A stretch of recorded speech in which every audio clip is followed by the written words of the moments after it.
कहानी की शुरुआत सारा नाम की खूबसूरत लड़की से शुरू होती है जो अपनी गाड़ी में बैठी अपने बॉस से बात कर रही थी। सारा के बॉस का नाम क्रिस था और सारा उसकी असिस्टेंट थी। क्रिस मशहूर मूवी स्टार था, लोग उसके दीवाने थे, उसकी एक झलक पाने के लिए तरसते थे। आज उसकी सारा से किसी बात पर बहस चल रही थी। असल में क्रिस पूरा लड़कीबाज था। वह लड़कियों के साथ कुछ समय के लिए रिश्ता बनाता और फिर एक महंगा तोहफा देकर उनसे रिश्ता तोड़ लेता। आज भी उसने शैली नाम की लड़की के साथ यही किया था और अब वो सारा को शैली के घर से अपने कच्चे बनियान वापस लाने को कहता है, जिसे सुनकर सारा उसे बुरा भला कहने लगी। वो कहती है कि अब मैं ये घटिया काम और नहीं कर सकती। उसकी बातों से साफ पता लग रहा था कि सारा को क्रिस के लिए काम करना पसंद नहीं। कुछ देर बाद सारा अपने घर आ जाती है और आते ही अपनी माँ लिविया के गोद में बैठ जाती है। वो क्रिस से परेशान हो चुकी थी, इसलिए वो अपनी माँ की गोद में आराम करना चाहती थी। जल्दी ही रात हो गई। सारा अपने कमरे में थी और तभी उसे क्रिस का फोन आता है। क्रिस चाहता था कि सारा उसके लिए खाने पीने का सामान खरीदे लेकिन जब भी वो खुद स्टोर में जाता है तो उसके फैंस उसे घेर लेते हैं। सारा जल्दी स्टोर में आकर सामान खरीदने लगी, जबकि क्रिस अभी भी उससे बात कर रहा था। क्रिस उसे सामान लेकर कल सुबह सही 8 बजे आने को कहता है, लेकिन सारा अपनी दोस्त से मिलने के चक्कर में लेट हो गई। सारा के लेट आने के कारण क्रिस दरवाजा नहीं खोलता, इसलिए सारा को उस पर बेहद गुस्सा आ जाता है। रास्ता आ गया।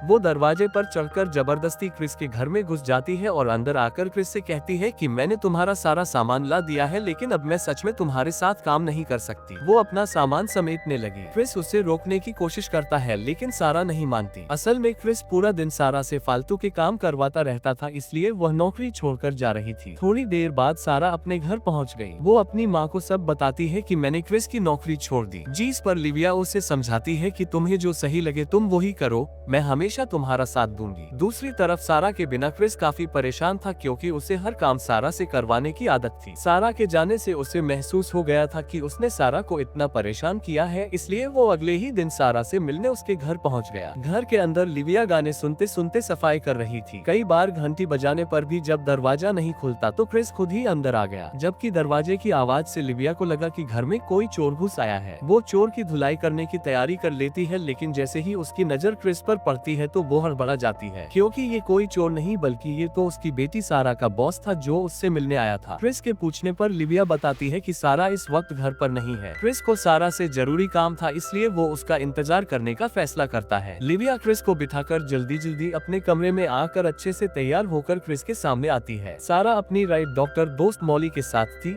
जबकि इधर लिविया और क्रिस घर में घूम रहे थे। क्रिस के पूछने पर लिविया बताती है कि मैं राइटर हूँ, मेरी बहुत सी किताबें छप चुकी है। ये सुनकर क्रिस हैरान होने लगा, क्योंकि सारा ने उसे ये बात कभी नहीं बताई थी। घर देखने के बाद ये दोनों दारू पीने लगे और दारू पीने के साथ साथ दोनों खूब सारी बातें भी करते हैं। लिविया बताती है, उसकी 10 साल पहले एक हादसे में मेरे पति की मौत हो गई थी। तब से मैंने किसी भी आदमी को अपने करीब नहीं आने दिया। मैं तो किस करना भी भूल गई हूँ। दोनों ने कुछ ज्यादा ही दारू पी ली थी, इसलिए वो दोनों एक दूसरे के करीब आने लगे और क्रिस उसे किस करना सिखाने लगा। आज 10 साल बाद पहली बार किसी ने लिविया को किस किया था, इसलिए उसकी गुफा में तूफान मचने लगा और वो क्रिस पर टूट पड़ती है। वो उसे अपने कमरे में लाकर पहले अपने कपड़े उतारती है और फिर उसकी शर्ट फाड़ देती है। अभी दोनों ने शुरू ही किया था कि तभी सारा घर वापस आ जाती है। वो एक अंगूर मुंह में डालकर लिविया को पुकारना हुई उसके कमरे की तरफ बढ़ने लगी। वो जैसे ही दरवाजा खोलती है तो अपनी माँ को क्रिस की सवारी करते देखकर वो जोर से चिल्लाते हैं और अंगूर उसके गले में अटक जाता है और वह दीवार से टकराकर बेहोश हो जाती है। कुछ देर बाद सारा अस्पताल में थी। वह अपनी माँ को अपने बॉस से दूर रहने को कहती है, जबकि लिविया का कहना था कि तुम्हें इतना बुरा मनाने की कोई जरूरत नहीं है, हम तो सिर्फ अपनी प्यास बुझा रहे थे। इतने में डॉक्टर आकर सारा को देखने लगा और तभी क्रिस भी वहाँ आ जाता है, क्योंकि वेटिंग रूम में उसके फैंस ने भीड़ लगा ली थी। क्रिस को देखते ही डॉक्टर अपना काम छोड़कर उससे बातें करने लगा, क्योंकि वो भी उसका बहुत बड़ा फैन था, जबकि सारा को ये देखकर गुस्सा आने लगा था। कुछ देर बाद जब वो घर आते हैं तो क्रिस सारा को बताता है कि मैं चाहता हूँ कि तुम काम पर वापस आ जाओ, लेकिन सारा मना कर देती है। उसका कहना था कि अगर अब मैं काम पर वापस आए तो लोग कहेंगे कि मेरी माँ ने मेरे बॉस के साथ सोकर मुझे काम दिलवाया है। क्रिस उससे समझाता है कि मैं यहाँ तुम्हारी माँ के साथ प्यास बुझाने नहीं आया था,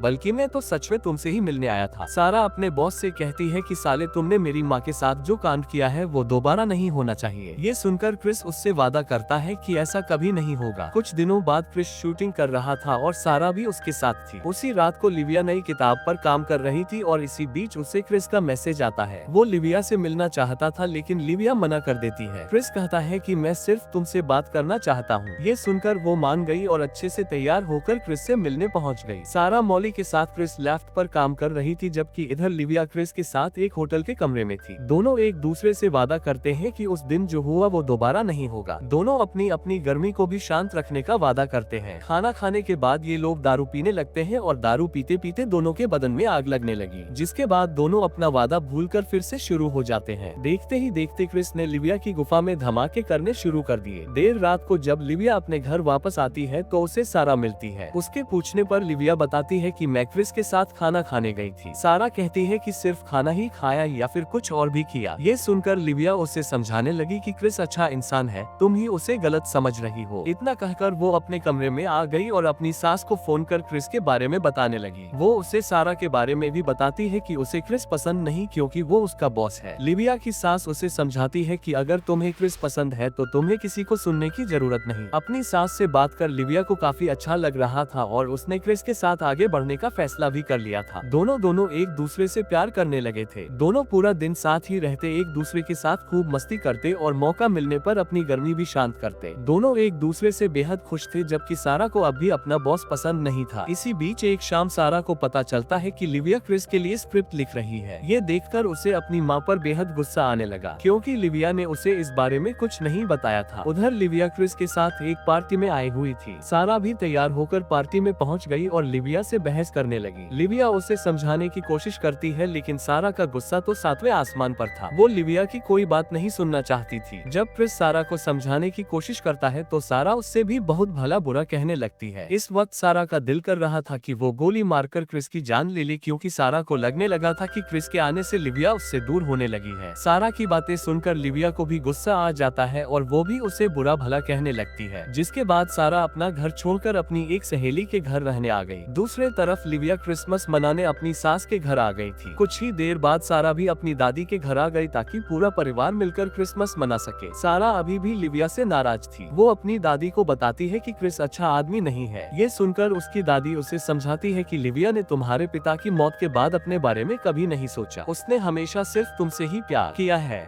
अगर आज उसे क्रिस से प्यार हो गया है तो हमें उसकी खुशी में शामिल होना चाहिए। इसी बीच सारा की नजर लिविया पर पड़ती है जो क्रिस का स्वागत कर रही थी। रात को पूरा परिवार साथ मिलकर खाना खाने लगता है। लिविया की सास को भी क्रिस पसंद आता है और क्रिस भी उनसे मिलकर काफी खुश था। खाना खाने के बाद दोनों सास बहू बैठकर बातें करने लगती है। लिविया बताती है कि सारा का बाप मुझसे तलाक लेना चाहता था क्योंकि उसका किसी और के साथ चक्कर चल रहा था, लेकिन तलाक लेने से पहले ही उसकी मौत हो गई और उसके चक्कर के बारे में किसी को कुछ पता नहीं चला। क्रिसमस मनाने के बाद अगले ही दिन ये लोग वापस जाने लगे। जब सारा क्रिस की गाड़ी में सामान रखने लगती है तो उसे गाड़ी में वही तोहफा मिलता है जिसे देखकर क्रिस लड़कियों से ब्रेकअप करता था। सारा समझ गई कि अब वो उसकी माँ से ब्रेकअप करने वाला है। पहले तो सारा कुछ नहीं बोलती, लेकिन जब वो सभी लोग घर वापस आ जाते हैं तो सारा से रहा नहीं जाता और वो लिविया को तोहफा दिखाकर बता देती है कि क्रिस जब भी ब्रेकअप करता है तो लड़की को यही तोहफा देता है और अब ये तुम्हारे साथ भी वही करने वाला है। लिविया को सारा की बात पर यकीन हो जाता है और वो क्रिस को अपने घर से जाने को कह देती है। कुछ दिनों बाद नया साल था, लेकिन कोई भी खुश नहीं था। इसी दौरान सारा क्रिस से मिलने उसके घर आती है। यहाँ क्रिस उसे बताता है कि मैं तुम्हारी माँ से ब्रेकअप नहीं करना चाहता था, मैं तो उससे बहुत प्यार करता हूँ। वो तोहफा तो शैली ने वापस कर दिया था और मैं उसे गाड़ी से निकालना भूल गया था। सारा भी समझ गई थी क्रिस अच्छा इंसान है और वो सच में उसकी माँ से बहुत प्यार करता है, इसलिए उसका मूड ठीक करने के लिए वो उसे एक स्टोव में ले आती है। दूसरी तरफ सारा की दादी लिविया को लेकर स्टोव में पहुंच जाती है। जैसे ही लिविया अंदर आती है तो उसकी नजर क्रिस पर पड़ती है और दोनों एक दूसरे को देखकर हैरान होने लगते हैं। असल में ये सब तो दादी पोती की योजना थी ताकि वो लिविया और क्रिस को मिला सके। सारा अपनी गलती के लिए दोनों से माफी मांगती है और वहाँ से चली जाती है। कहानी के आखिर में लिविया भी क्रिस को माफ कर देती है और इसी के साथ इस कहानी का यही अंत हो जाता है। हमारी वीडियो देखने के लिए बहुत बहुत शुक्रिया। प्लीज मेरे चैनल को जरूर सब्सक्राइब करें। मिलते हैं अगली वीडियो में, तब तक के लिए बाय बाय।